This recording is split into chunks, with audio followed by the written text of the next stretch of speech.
rhythmic things. If you've ever tried to play Roxanne and sing, or any of the Police songs and sing, it is incredibly hard to do.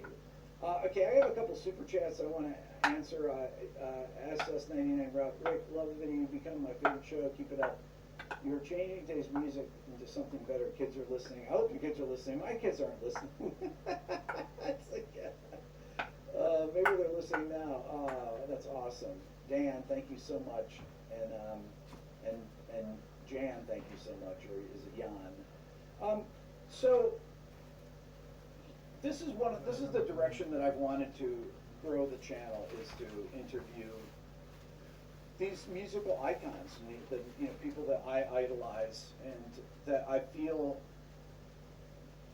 a lot of journalists, they don't have the expertise to ask the kind of questions that a musician would know to ask, especially a musician that's familiar with these people's catalog.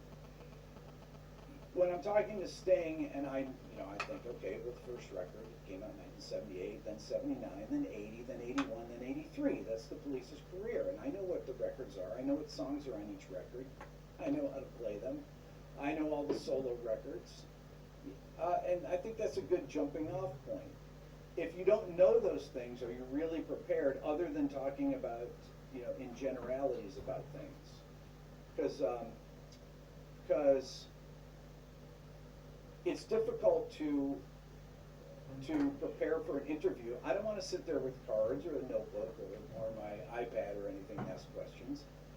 I have ideas of what I want to talk about, but I want the conversation to have a flow like an improvisation.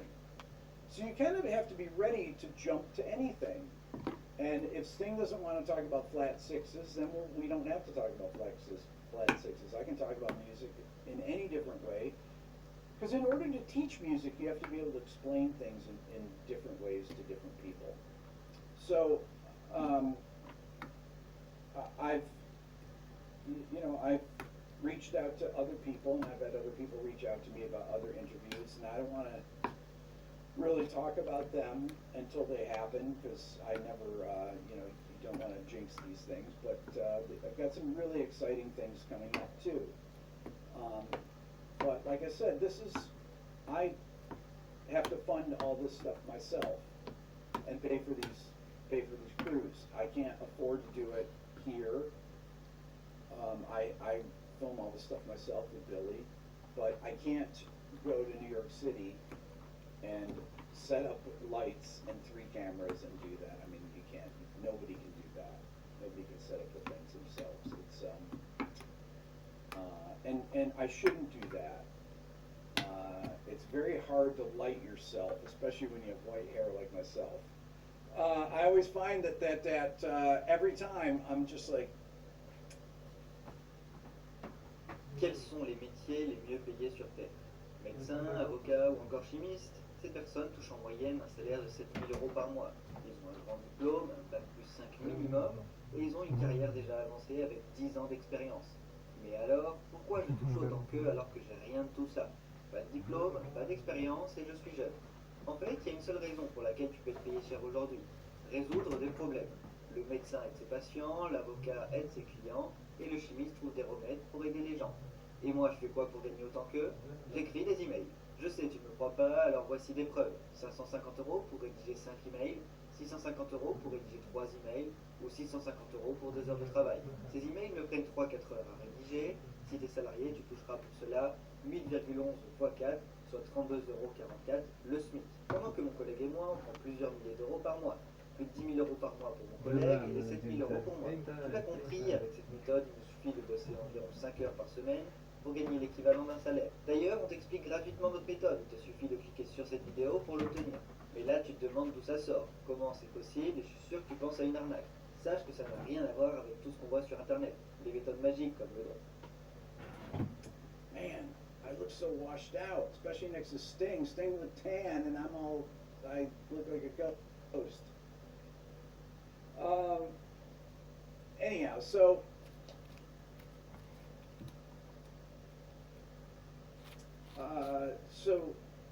I'll just say my discount code again. I don't put ads in my videos But I'll advertise my own things that I sell instead of advertising other people's things, right? Things that I believe in, things that will help you as a musician. My Beato book, 65% off, RB 900, my ear training program, which has video and it tracks your progress and takes you through everything you need to know to learn how to figure out songs by ear and way more. How to get through college ear training, or how to become, just an expert using your relative pitch. That's what the ear training course does. And my Beato guitar course, my Quick Lessons Pro guitar course, those are both 45% off with the discount code RB900. You can get them on my website, rickbeato.com. There's my commercial for the things that I built in order to help you guys improve as musicians, because that's ultimately what the goal has been here since the beginning of the channel, is to put up content for free on YouTube. And this is a really interesting point here. People have said, Rick, why don't you have a Netflix show or an HBO show or something? It's like, well, first of all, I don't want to have anyone telling me what questions I ask, who I can interview, how the edit's going to go, what it looks like. I want to edit it myself. I want to ask the questions myself, and I want to interview the people I want to interview. And I don't want somebody to have to pay the money to Netflix each month or HBO to be able to watch my channel. The beauty of putting this on YouTube is that it's free to anyone to watch.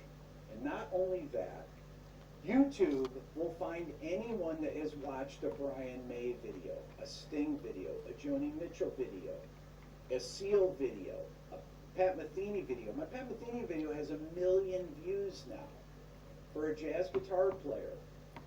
1 million views. It's unbelievable. They found every Pat Metheny fan in the world, pretty much. Not everyone, but that's the beauty of YouTube. The algorithm goes out there and finds people, and it's free. And that's really what the whole idea of the channel was, is to create something for people to learn from, and hopefully improve their musical skills through whatever I can, from any of the things that I've learned in my life that I can convey to you guys. That's really the whole mission statement of the channel, is that.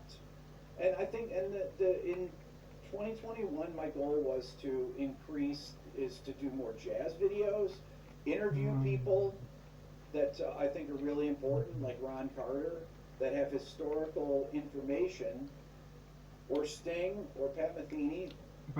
These people have been around a long time.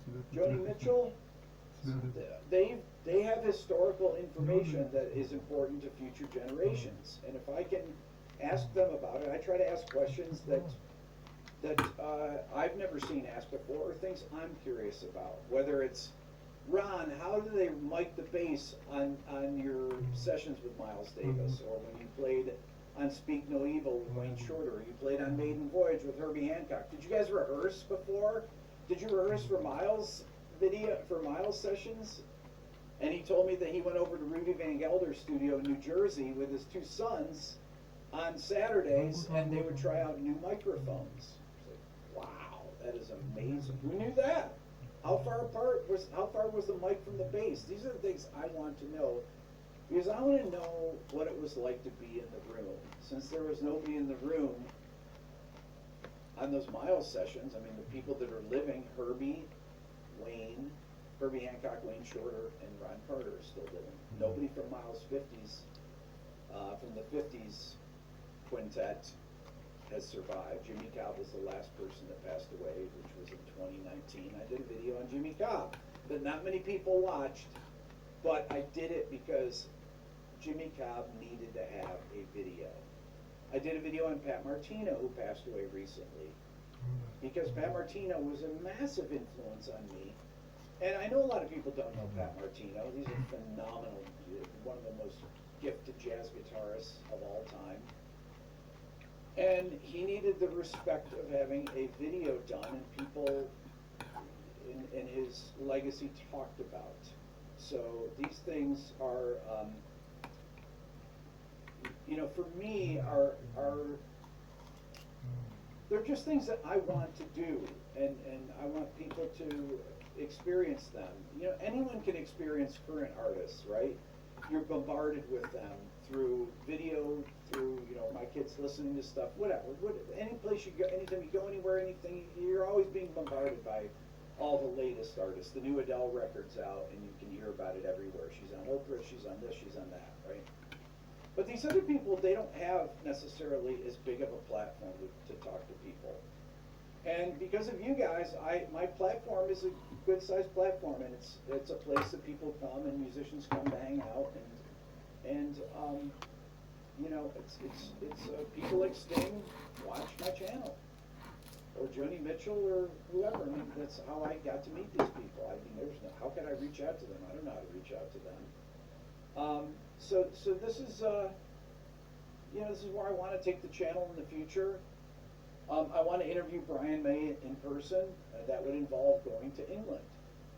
I don't know when that would happen, but you know, I'd have to find a camera crew over there and everything. And this is when you support the channel, these are the things that you support.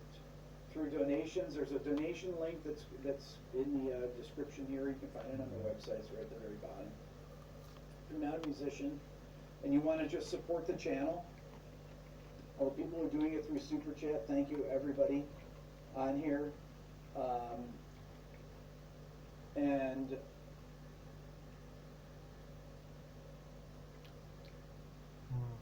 до тех пор делайте это по-старому. 60 секунд, которые ты не забудешь никогда. Начинаем. Ваша задача просто смотреть на картинки и повторять за мной слов.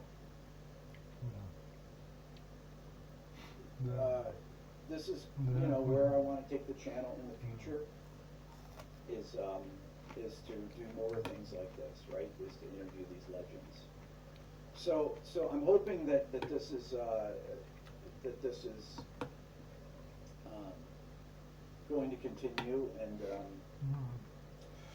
I'm hoping that it becomes easier to make videos on using music of the Beatles, of AC/DC, of Guns N' Roses, and all the other blocking bands, of the Eagles, of Fleetwood Mac. I hope that this comes easy. I want to interview Don Henley, honestly. I love Don Henley. I love the Eagles. And I want to ask him about this. Why do you block all these videos, Don? Tell me about this. Let's talk about it, you know? I mean, I really don't want to talk about that. I'll talk about it in private. I want to ask him about his music. And that's ultimately what this is about. It's not about gossip or anything like that. I want to talk about the creative process with these amazing artists that I have incredible respect for. Why these particular choices in lyrics, why the choices in melodies. I asked Sting about his bass part in If I Could Ever Lose My Faith. Why did he do that only on the first phrase? And Dominic says, I didn't notice that. I think he said that. He does it on the first phrase only each verse. And it's completely intentional because he does it in the first verse and second verse, but he doesn't do it on the other two phrases before it goes to the chorus. It's amazing. And it's a hook. And every time I listen to it, I just wait for that. And it just grabs me. It gets the same every time, even though that song came out in, 1993.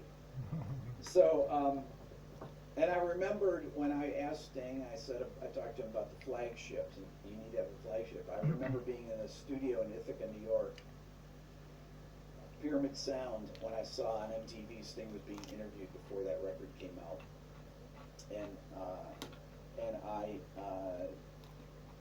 And that was, and he said that. I can picture it.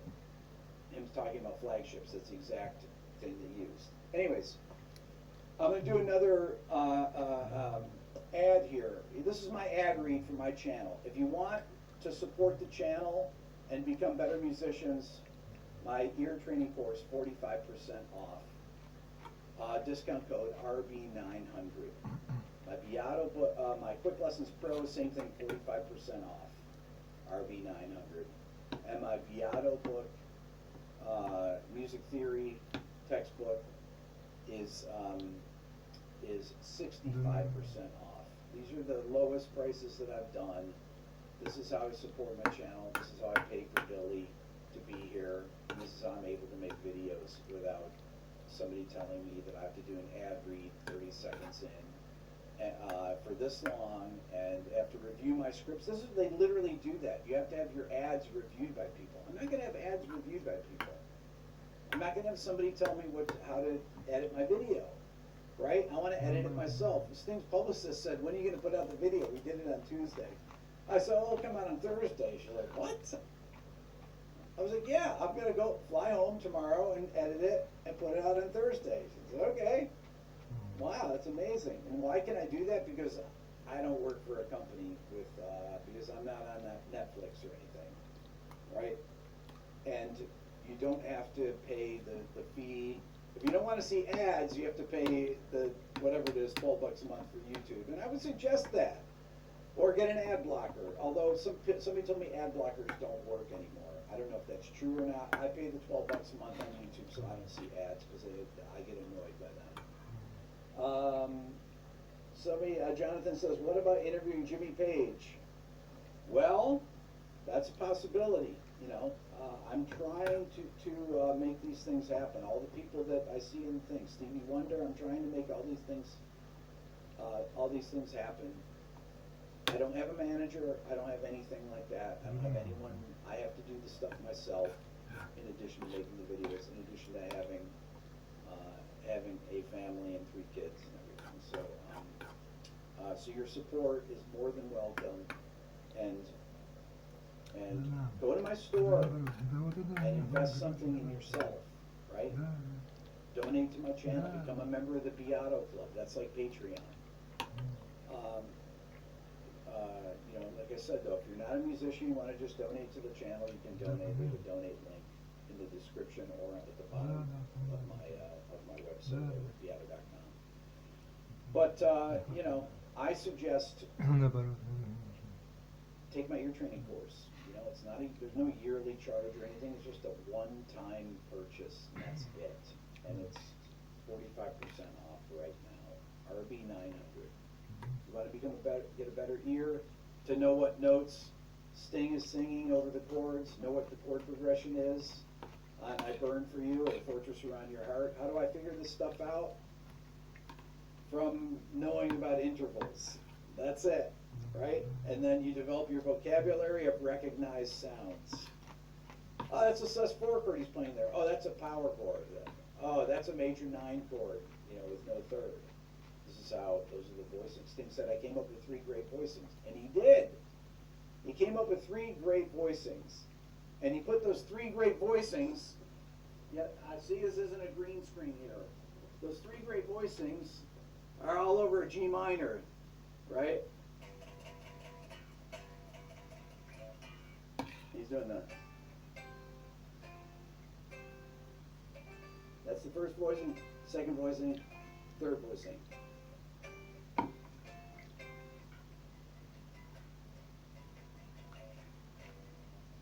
So there you go. I mean, that's it. That's the deal with this.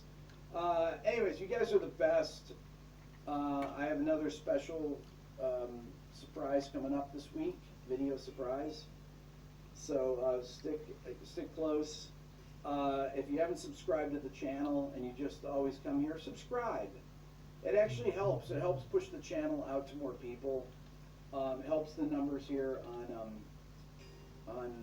for people to come to the live streams and things like that too. So and comment on the videos and like them too. That's a big thing. Like this video as well. But I could use the financial support on this to do this because I can't do these things. I mean, this thing is was to go to New York City and rent a studio and get a film crew is I mean, it was unbelievable. But I'll do as much as I can do. So you guys are the best. Thank you so much for watching. Have a great rest of your weekend. And go to rickbeato.com. Thanks. See you guys later.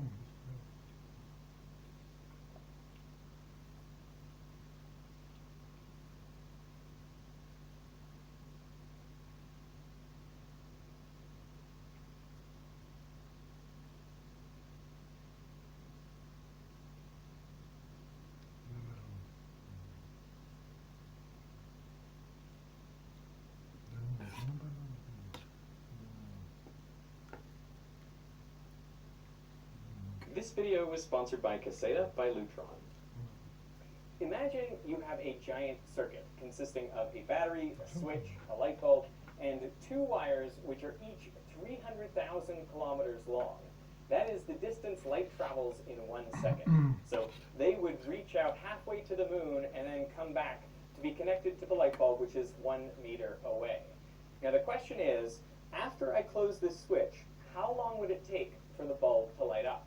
Is it half a second, 1 second, 2 seconds, 1/c seconds, or none of the above? Now you have to make some simplifying assumptions about this circuit, like the wires have to have no resistance, otherwise this wouldn't work, and the light bulb has to turn on immediately when current passes through it. But I want you to commit to an answer and put it down in the comments so you can't say, oh yeah, I knew that was the answer when I tell you the answer later on. But I want you to work and that is the two wires which are each 300,000 kilometers long. That is the distance light travels in 1 second. So they would reach out halfway to the moon and then come back to be connected to the light bulb, which is 1 meter away. Now the question is, after I close this switch, how long would it take for the bulb to light up?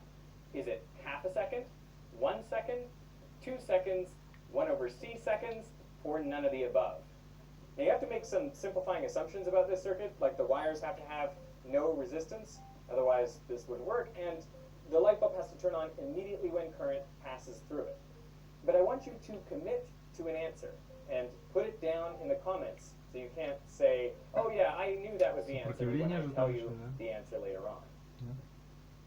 This question actually relates to how electrical energy gets from a power plant to your home.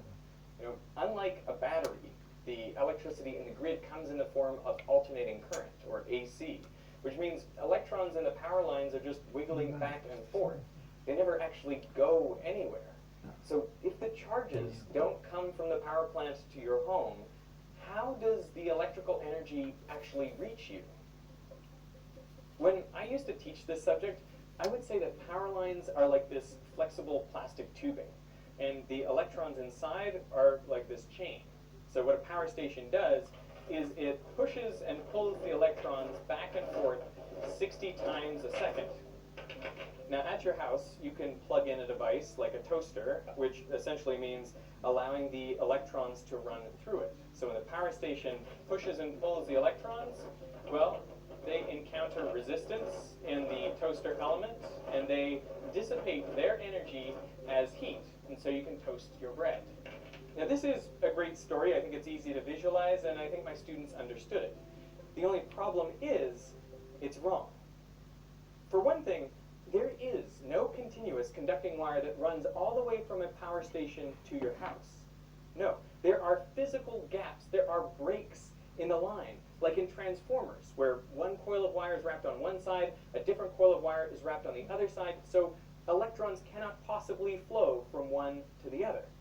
Plus, I mean, if it's the electrons that are carrying the energy from the power station to your device, then when those same electrons flow back to the power station, why are they not also carrying energy back from your house to the power station? I mean, if the flow of current is two ways, then why does energy only flow in one direction? These are the lies you were taught about electricity.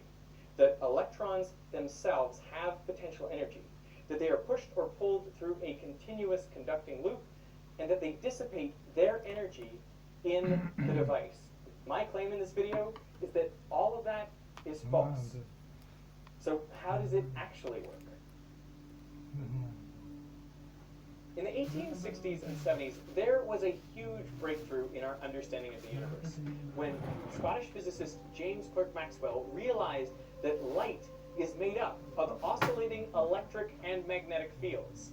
The fields are oscillating perpendicular to each other, and they are in phase, meaning when one is at its maximum, so is the other wave. Now he works out the equations that govern the behavior of electric and magnetic fields, and hence these waves. Those are now called Maxwell's equations.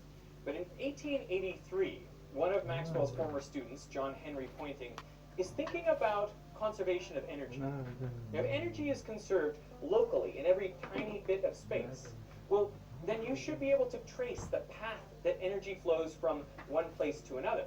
So think about the energy that comes to us from the sun. I mean, during those 8 minutes when the light is traveling, the energy is stored and being transmitted in the electric and magnetic fields of the light. Now, pointing works out an equation to describe energy flux. That is, how much electromagnetic energy is passing through an area per second. This is known as the Poynting vector, and it's given the symbol S. And the formula is really pretty simple. It's just a constant, 1 over mu naught, which is the permeability of free space, times E cross B. Now, E cross B is the cross product of the electric and magnetic fields. Now, the cross product is just a particular way of multiplying two vectors together, where you multiply their perpendicular magnitudes, and to find the direction, you put your fingers in the direction of the first vector, which in this case is the electric field, and curl them in the direction of the second vector, the magnetic field. Then your thumb points in the direction of the resulting vector, the energy flux.